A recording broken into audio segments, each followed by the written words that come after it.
ፍጡር ቤዛ መሆን አይችልም። ብዙ አባታችን እንዳሉትም ያው ከጌታችን ውጪ ቤዛ ሊኖር ማንም አይችልም።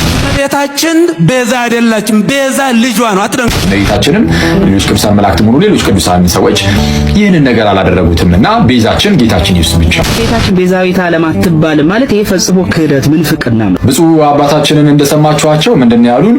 እሳቸው ቤዛ የሚለውን ቃል እንግዲህ ተርጉሞ የጀመሩት በምንድነው? ቤዛ ማለት ተላልፎ መሰጠት ማለት ነው የሚል ነገር አስቀምጧል። ትክክል ነው። ይሄም ትርጉሙ ነው ቤዛ ለሚለው ቃል። ልክ አንደኛ ጢሞቴዎስ ምዕራፍ 2 ቁጥር 6 ላይ ራሱንም ስለ ሁሉ ቤዛ ሰጠ ይላል። ቤዛ ሲል ራንሰም እንደማለት ነው፣ ክፍያ ማለት ነው።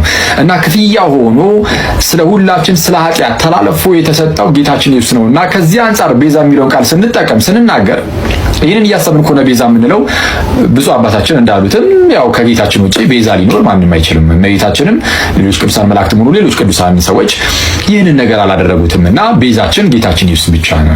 ግን ቤዛ የሚለው ቃል ግን ትርጉሙ ደግሞ ይሄ ብቻ አይደለም ብዬ አስባለሁ። ለምሳሌ አባ ጊዮርጊስ ዘጋስጫ በአርጋኑን መጽሐፉ የቀዳሚው ላይ ቤዛ የሚለውን ቃል ምንም እንኳን ለጌታችን በጣም በተደጋጋሚ ቢሰጠውም ይህን በጣም ቢረዳውም እችኑ ቃል ግን ለእመቤታችንም ደግሞ ሰጥቶ አይተናል። ቤዛ የምትለውን ቃል ማለት ነው። የቀዳሚው ላይ ምዕራፍ 1 ላይ ለእመቤታችንም ሰጥቶ አይተናል። መጽሐፍ ቅዱስ ይህንን ነው ቤዛ የሚለውን ቃል ለሀብት ሰጥቶት ደግሞ አይተናል። ቤዛ የሚለውን ምንድነው?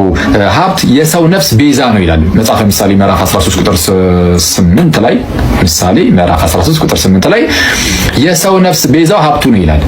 የሰው ነፍስ ቤዛው ሀብቱ ነው።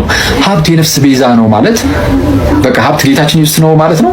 በፍጹም። ቤዛ የምትለው ቃል ለሀብት ተቀጸለች ማለት ኢየሱስ አያደርገውም ሀብትን። ልክ እንደዚህ ሁሉ ለእመቤታችን ቤዛ የሚለው ቃል ስለተቀጸለ እመቤታችንን ኢየሱስ አያደርጋትም። which means ቤዛ የምትለው ቃል ነሰሰሪ ለኢየሱስ ብቻ የምትሰጥ ሳይሆን እንደ አገባቡ እንደ መጽሐፍ ቅዱስም እንዳሳየን ሊሰጥ ይችላል። ግን ከምን አንፃር ተናገሩት የሚለው ግን መታየት አለበት። ቤዛ አንድና አንድ ኢየሱስ ክርስቶስ ብቻ መሆኑን እንድታው ትንቢተ ኢሳይያስ 63 ቁጥር 9 ላይ በመላእክም በአማላጅም አይደለም ቤዛ እሱ ነው፣ ተቤዣቸው፣ የተቤዠን በደሙ በሞቱ።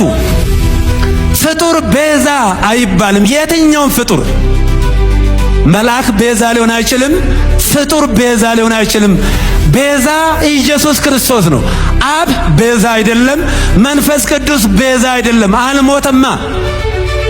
የሞተልን ተላልፎ እጅ እግሩን ታስሮ የተሰቀለልን አንድ ቤዛ፣ ዓለምን እየተቤዠው ለዓለም የሚበቃ መስዋዕት። አይገርማችሁ? እስራኤላውያን በብሉይ ኪዳን በቤተሰብ ቁጥር ልክ እያንዳንዱ በነፍስ ወከፍ መስዋዕት ያቀርብ ነበር። ነገር ግን ዓለምን ወክሎ ብቻውን ለዓለም የተሰዋ መስዋዕት ነው የቀረበው አምላካችን ኢየሱስ ክርስቶስ ብቻ ነው። የእስራኤልን በጎች ያሳረፈ፣ ኮርማዎችን ያሳረፈ፣ ዋኖሶችን ያሳረፈ፣ ርግቦችን ያሳረፈ አንድ ቤዛ ኢየሱስ ክርስቶስ ነው። አንድ በሁለተኛ ደረጃ ሞታችንን የሻረበት የሞትን ክንዱ ብርት ሰብሮ ሞት እንዳለው ያሳየበት የዲያብሎስን ግዛት በሞቱ አንኮታኩቶ ጥሎ ተዋርዶ የነበረውን ተሰቃይቶ የነበረውን ወድቆ የነበረውን ረክሶ የነበረውን የሰውን ተፈጥሮ ማንነት አድሶ ቀድሶ ወደ ቤቱ የመለሰበት ታላቅ ቀን ነው።